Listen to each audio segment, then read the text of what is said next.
घुटना, कंधा या कमर, चाहे जैसा हो दर्द, डॉक्टर ऑर्थो आपको देता है दर्द से पूरी आजादी, एक भरपूर जिंदगी।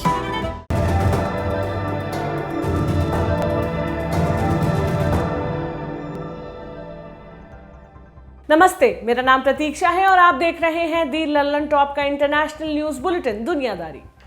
फ्रांस के सफीर को मुल्क बदर करो, kick out the French ambassador, ऐसी लाइनें लिखे पोस्टर्स के साथ कल पड़ोसी मुल्क पाकिस्तान में लोग सड़कों पर थे। फ्रांस मुर्दाबाद के नारे लग रहे थे, फ्रांस का झंडा जलाया जा रहा था। पाकिस्तान की संसद ने भी कल एक प्रस्ताव पास कर सरकार से मांग की है कि फ्रांस से पाक राजदूत को वापस बुलाया जाए। इसी तरह के प्रदर्शन बांग्लादेश में भी हुए। ईरान, तुर्की, फिलिस्तीन, सऊदी अरब, जॉर्डन, यानी आप जिस मुस्लिम देश का भी नाम लेंगे वहां फ्रांस के खिलाफ प्रदर्शन हो रहे हैं। दुनिया के ज्यादातर मुस्लिम देशों ने फ्रांस के खिलाफ मुहिम छेड़ दी है और इस लड़ाई में फ्रांस अकेला है। फ्रांस ने भी तुर्की से अपना राजदूत वापस बुला लिया है। फ्रांस ने ऐसा इसलिए किया क्योंकि तुर्की के राष्ट्रपति तैयब अर्दोगन ने कहा कि फ्रांस के राष्ट्रपति को अपनी मानसिक हालत की जांच करानी चाहिए, उन्हें दिमागी इलाज की जरूरत है। इसके साथ ही अर्दोगन ने अपने देश के लोगों से फ्रांस के सामान का बॉयकॉट करने के लिए कहा। इसके बाद तुर्की समेत कुवैत, जॉर्डन, कतर जैसे देशों में फ्रांस के सामान का बॉयकॉट शुरू हो गया। कई बड़े स्टोर्स ने फ्रांस का सामान खाली कर दिया। ट्विटर पर भी बॉयकॉट फ्रेंच प्रोडक्ट्स और नेवर द प्रॉफिट हैशटैग चलाए जा रहे थे। इतने बड़े स्तर पर विरोध के बाद थोड़े से दबाव में फ्रांस की सरकार भी दिखी। फ्रांस सरकार ने बॉयकॉट खत्म करने की अपील भी की, लेकिन मामला इतने भर से शांत नहीं हुआ। ये झगड़ा और बढ़ता ही जा रहा है। मुस्लिम देशों के तीखे विरोध के बीच ही फ्रांस सरकार ने राजधानी पेरिस में एक मस्जिद पर ताला लगवा दिया है। तो सवाल ये उठता है कि आखिर मुस्लिम देश फ्रांस को किस बात के लिए झुकाना चाहते हैं? क्या मुस्लिम देशों के दबाव में आकर फ्रांस झुक जाएगा? ये पूरा झगड़ा आखिर है क्या? फ्रांस में 16 अक्टूबर को एक स्कूल टीचर सैमुअल पैटी की गला काटकर हत्या कर दी गई थी। हत्यारा चेचन मूल का एक कट्टर मुसलमान था।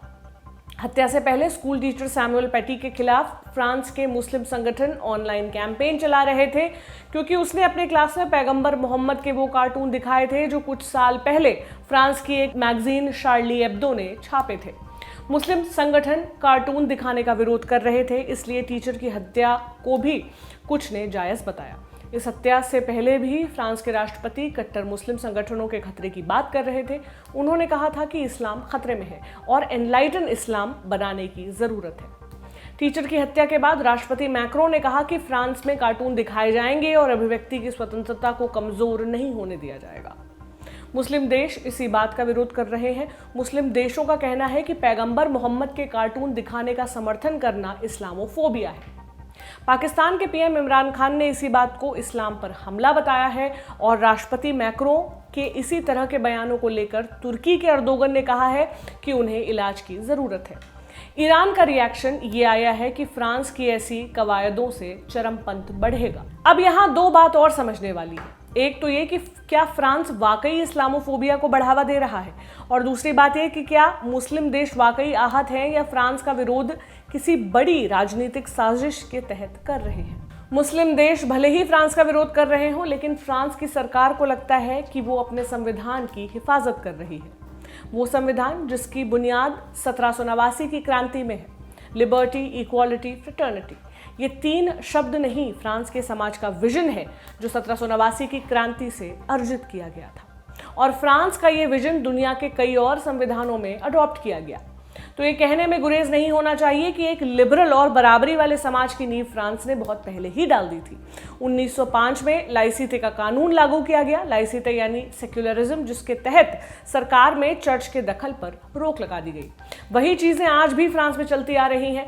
2004 में फ्रांस ने स्कूलों में बुर्का पहनने पर रोक लगा दी थी, और ऐसा करने वाला फ्रांस शायद दुनिया का पहला देश था। फ्रांस में शिक्षक या मेयर्स जैसे पब्लिक सर्वेंट ऐसा कोई प्रतीक अपने पास नहीं रख सकते जिससे उनकी धार्मिक पहचान मालूम चल सके।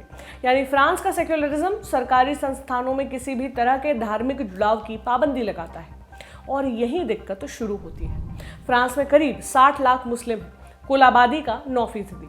पश्चिमी यूरोप में सबसे ज्यादा मुस्लिम फ्रांस में ही रहते हैं। उन मुस्लिम्स का फ्रांस के सेक्युलरिज्म से टकराव है, इसलिए स्कूलों में बुर्का बैन करने का भी विरोध हुआ था, और ये चीजें काफी वक्त से होती आई हैं।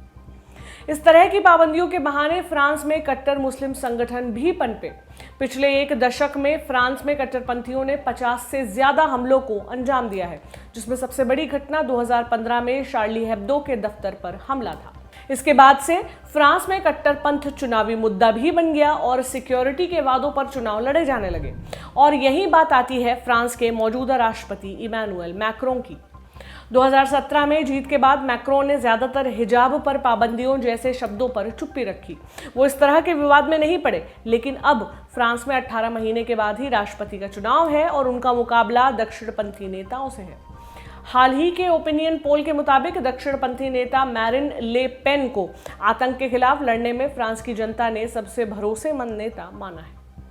पोल में मैक्रों पिछड़ रहे हैं और हो सकता है कि अगले चुनाव में मैक्रों और मैरिन ले पेन की टक्कर हो।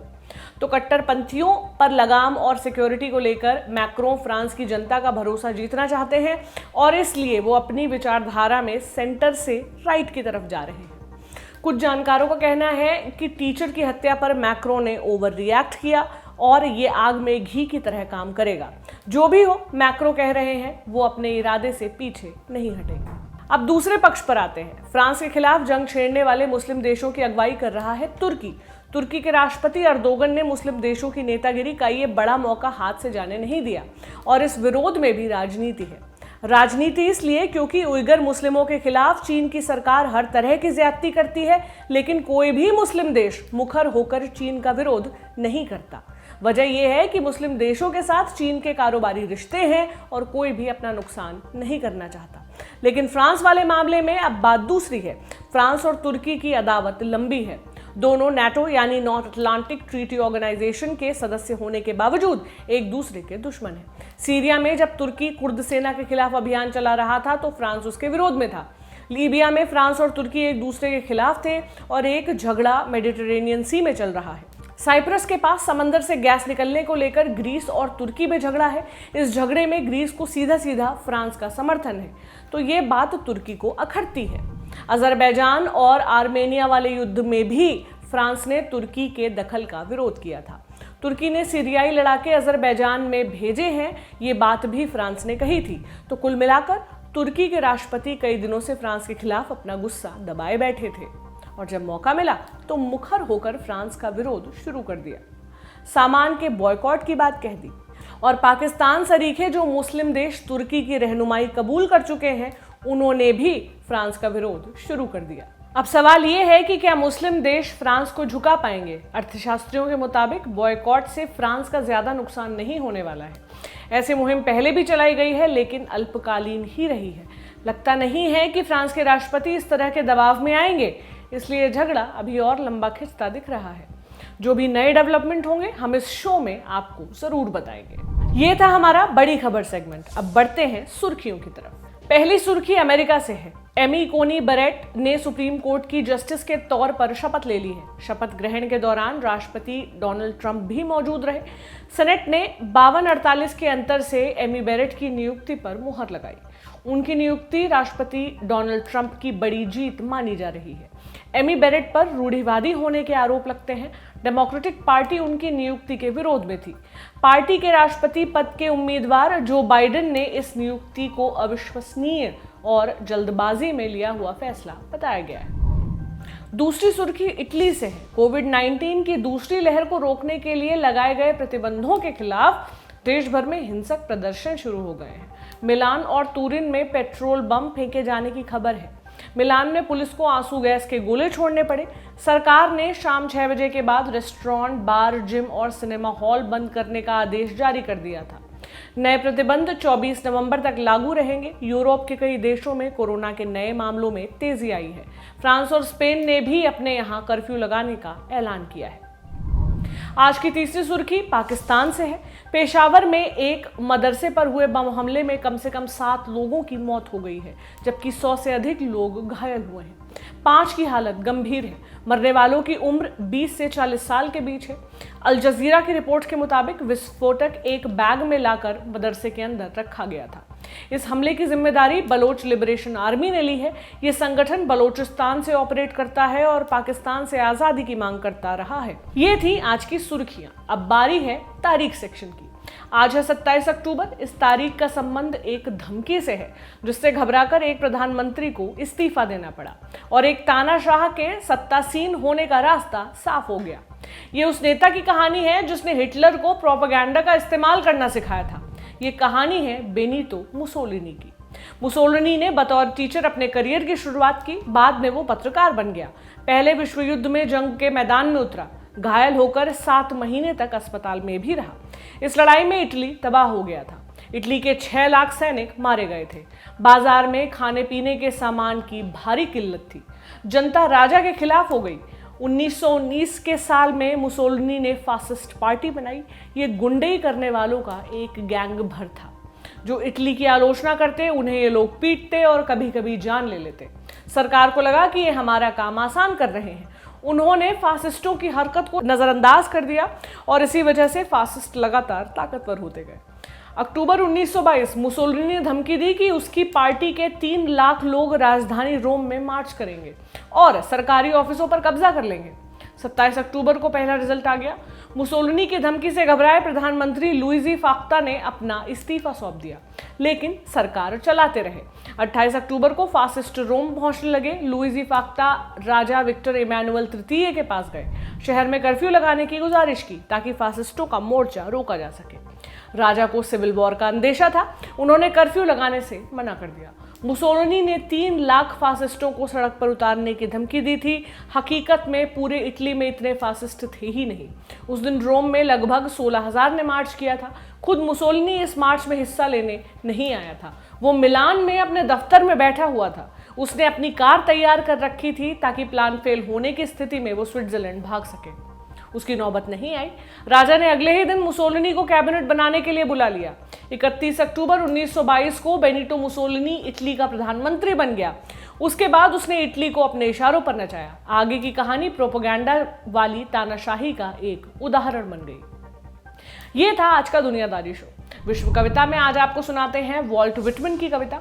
अमेरिका की आर्ट हिस्टोरियन मैरी बेरेंसन ने कहा था कि बिना विटमैन की कविताओं को पढ़े आप ना तो अमेरिका को समझ सकते हैं और ना ही अमेरिकन फिलॉसफी के बारे में पढ़ाई कर सकते हैं।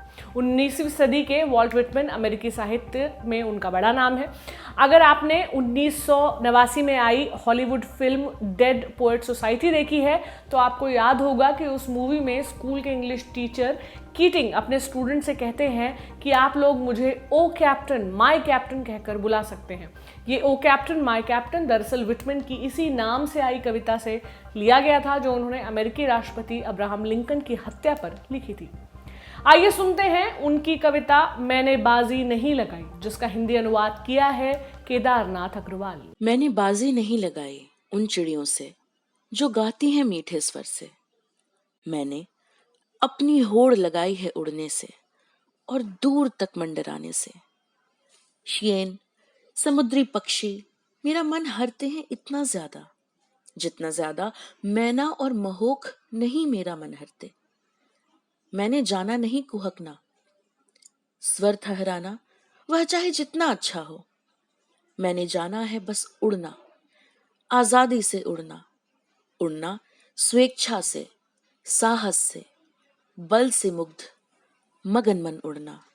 कसर रह गई हमारी कोशिशों में, कसक रह गई कि देश जितना बेहतर, जितना महान हो सकता था हो नहीं पाया, और एक कसम रह गई कि देश का जो कर्ज है उसे थोड़ा बहुत तो उतारना है।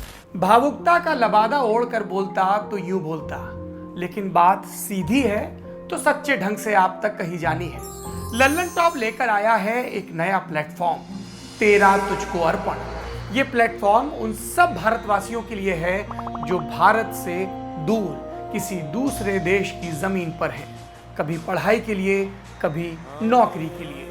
ये उन सब भारतवंशियों के लिए भी है जिनकी पहचान का हिस्सा ये महान देश है, लेकिन कुछ कसर और कसक है। तो आइए कसम खाएं कि देश को बेहतर बनाएं। हमें आपसे चाहिए आपके हिस्से का ज्ञान जो आप लल्लन टॉप के जरिए अपने देशवासियों के साथ साझा करें। ये मस्ती के पल भी हो सकते हैं जब आप कहीं घूमने जाएं और आपको लगे कि सिर्फ मेरे यार दोस्त और परिवार वाले ही क्यों, पूरा देश जाने इन नायाब चीजों के बारे में, ये पॉलिसी से जुड़ा, ज्ञान से जुड़ा कोई मसला हो सकता है। तो आइए और लल्लन टॉप की इस नई पेशकश तेरा तुझको अर्पण का हिस्सा बनिए।